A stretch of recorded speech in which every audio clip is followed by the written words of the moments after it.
네, 오늘 이 아침에는 예레미야 30장 12절에서 24절 본문으로 아침 메시지를 나눕니다. 이제 하나님께서 유다 백성들을 벌하시고 징계하시고 혹독한 그 징계를 통해서 17절에 보면 여호와의 말씀이니라 그들이 쫓겨난 자라 하매 시온을 찾는 자가 없은즉 내가 너의 상처로부터 새 살이 돋아나게 하여 너를 고쳐주리라. 이제 회복을 예언하고 계신 대목입니다.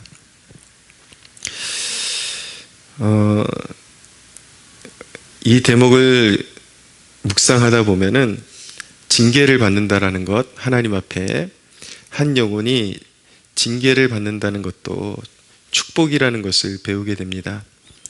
왜냐하면 하나님께서 징계를 주시는 목적은 징계와 형벌성의 그런 심판은 성질이 다른데 형벌성의 심판은 믿지 않는 자들, 이방 백성들을 향한 하나님의 영원한 진노를 일컬을 때 주로 사용하는 말이고, 징계는 주로 하나님의 백성들을 향한 하나님의 훈계, 훈육이라고 말씀드릴 수가 있습니다. 그렇게 징계를 주시는 이유는 사실은 그 목적이 파괴시키는 데 있지 않고 하나님의 속성 중에, 자비로운 속성 중에 하나가 무엇이냐면 허물고 세우신다라는 것입니다.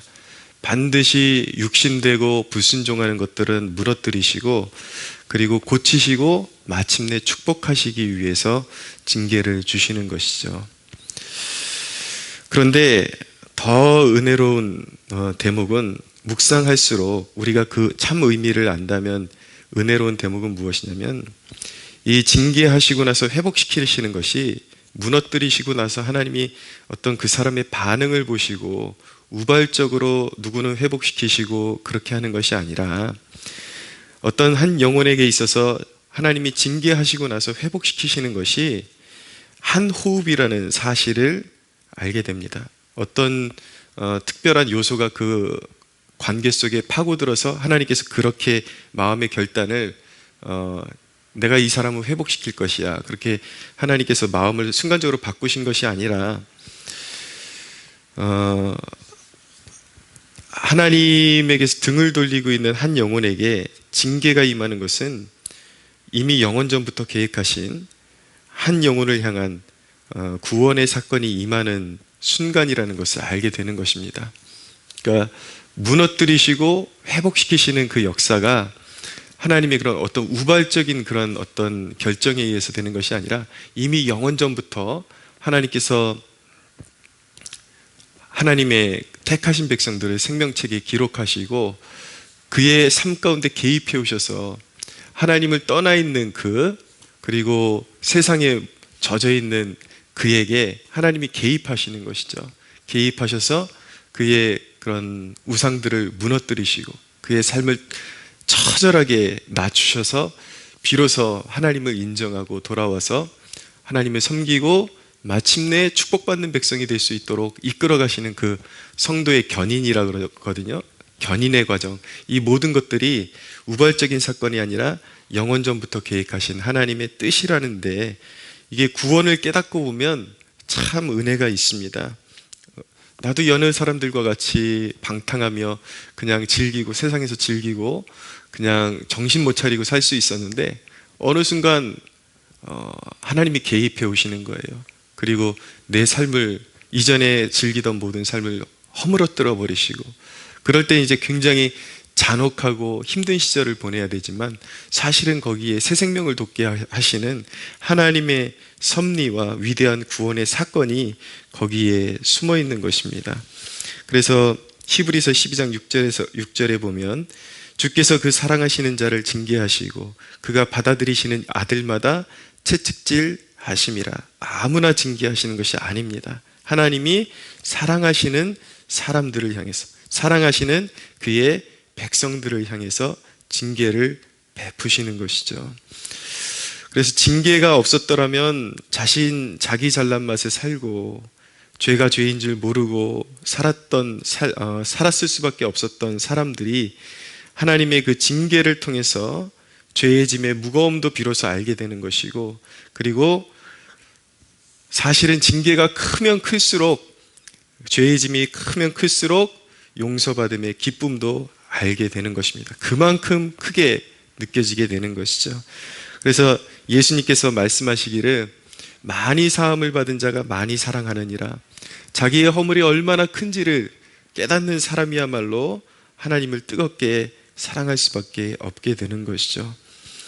여러분들의 삶 가운데 징계가 임해 있다면, 그리고 징계를 통과하셨다면 하나님 앞에 각별히 기뻐하며 감사하는 예배자의 삶을 사시기를 바랍니다. 회복이라는 것은 사실 우리의 노력이나 어떤 자격을 통해서 얻어지는 것이 아닙니다.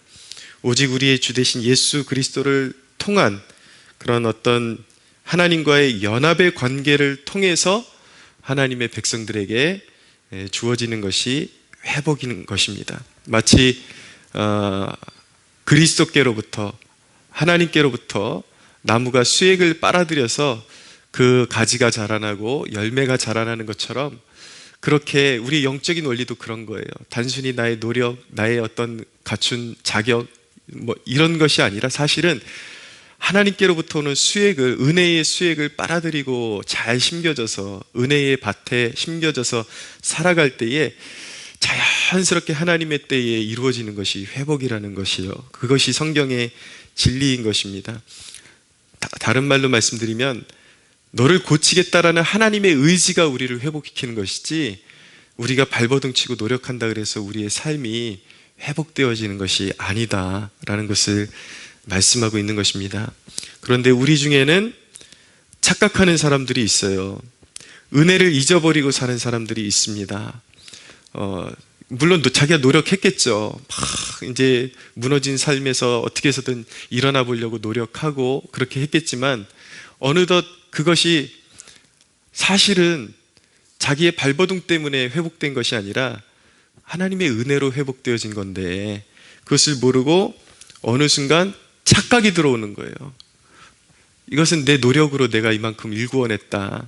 그래서 그 처음 하나님께로부터 받은 은혜의 때를 잊어버리고 다시 내가 해냈다 그러면서 자기를 자랑하고 또 세상 사랑하고 또 세상 의지하는 길로 빠져버리는 사람들이 있습니다. 그것은 다시 매를 맞을 때가 가까웠다라는 것을 스스로 증거하고 있는 것입니다. 하나님은 질투하시는 하나님이시거든요. 그 영혼을 그대로 두면 멸망하기 때문에 하나님께서 그대로 두지를 않으세요. 그래서 사실 우리의 인생에 은혜의 때를 잊어버리고 교만해지는 것이 가장 두려운 일이라는 것을 우리가 깨달아야만 하는 것입니다.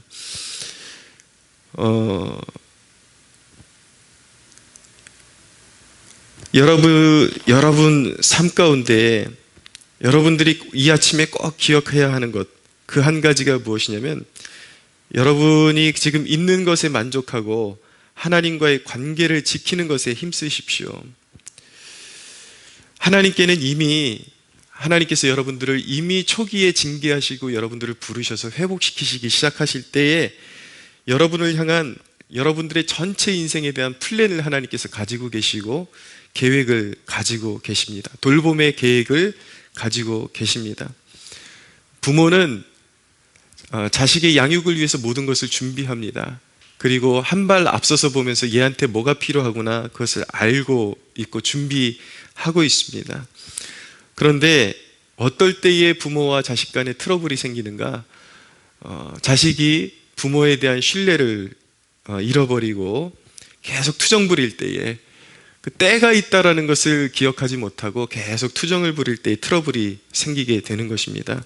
하나님과의 관계 속에서도 지금은 비록 고난이 있을지 모르겠지만 이제 하나님께서 잠시 후면 우리를 위해서 예비하신 그러한 은혜들이 있다, 그런 선물들이 있다라는 것을 우리가 신뢰하지 않고 우리가 자꾸 투정을 부리게 되고 주어진 환경에서 자꾸 원망과 불신을 하나님 앞에 올려드리게 되면은 그것이 심히 성령을 근심하게 하고 하나님과의 관계에 금이 가게 해서 그것이 다 우리의 삶 가운데 좋지 않은 열매로 그렇게 드러나게 되는 것입니다. 차라리 잠잠하고 가만히 있으면 하나님의 은혜를 받아 누리게 되는데, 자꾸 자기가 한 발씩 앞서가면서 투정하고 자꾸 원망하고 자꾸 엄한 짓하고 하나님의 길이 아닌 것들을 자꾸 찾아 헤매이고 하기 때문에 결국은 마음의 상처와 하나님과의 관계의 골은 더욱더 깊어질 수밖에 없는 것입니다. 우리에게 허락하신 고난들을 통해서 하나님께서 배우기를 원하시는 것이 무엇일까요? 히브리서 5장에 있는 말씀 한 절 읽어드리면, 예수님께서도 그가 아들이시면서도 받으신 고난을 통해서 순종함을 배우셨다라고 말씀하고 있습니다. 예수님도 고난을 통해서 순종을 배우셨듯이 그분은 자기 죄로 말미암아 고난받은 것이 아니라 우리의 죄 때문에 고난받은 것이라는 사실은 우리의 상황과 다르기는 하지만, 우리의 죄로 말미암아 하나님께서 고난을 허락하실 때에 우리가 배우기를 원하시는 것은 순종함을 배우기를 원하시는 것입니다. 순종. 그런데 진정한 순종이라는 그 개념을 우리가 잘 이해해야 되는데, 우리가 어떤 순종이라는 이름으로 어떤 액션을 행하기 이전에 마음의 상태가 이미 순종인 것입니다. 하나님께서 진정으로 우리에게 원하시는 것은 마음의 상태의 순종을 원하시는 것이죠. 무엇입니까? 평소에 절대로 다른 것 의지하지 않고 하나님 절대 신뢰하고 만족하는 상태에 거하는 것. 그래서 상황이 우리에게 어떻게 불리하게 돌아가든지 하나님의 계획을 신뢰하고 우리를 향하신 하나님의 뜻이 있다라는 그런 신뢰의 상태에 머무르는, 그것이 바로 믿음이요, 그것이 바로 참 순종인 것입니다. 우리가 하나님 앞에 마음의 상태만 잘 가지고 살아도 장담하건대 우리의 삶 가운데 좋은 열매들이 저절로 맺혀지게 되어 있습니다. 내가 하나님의 계획 가운데 뛰어들어서 자꾸 엄한 짓 하지만 않아도 그냥 가만히만 있어도 우리 삶 가운데 반드시 좋은 열매가 맺혀지게 되어 있습니다. 왜냐하면 우리의 삶의 회복을 명하시는 분, 그것을 의지를 가지고 행하시는 분이 우리 하나님이시기 때문인 것이죠. 그러나 이 말씀은 가만히 있으라는 말씀이 아니라 마음의 상태의 순종을 배우고 그 마음으로 말미암아 하나님이 기뻐하시는 것들을 배워서 하나님이 기뻐하시는 일들을 우리가 적극적으로 행할 수 있다면 하나님께서 더욱 얼마나 기뻐하시겠습니까? 하나님이 우리를 바라보시는 마음이 얼마나 흐뭇하시겠습니까? 거기에는 반드시 풍성한 은혜와 열매가 드러날 수밖에 없는 것입니다. 사랑하는 여러분, 우리가 그렇게 온전히 마음을 하나님 앞에 올려드리고 순종할 때 우리 곳곳에 우리는 비로소 우리 삶의 곳곳에 예비되어 있는 엘림, 하나님의 그런 출애굽한 이스라엘 백성들이 원망하고 나서 이제 비로소 하나님이 엘림을 준비하신다라는 것을 알고 있잖아요. 깨닫게 되잖아요. 그럼에도 불구하고 자꾸 곳곳에 원망하죠. 사도 바울은 우리에게 그렇게 하지 말라고 그렇게 교훈하고 있습니다.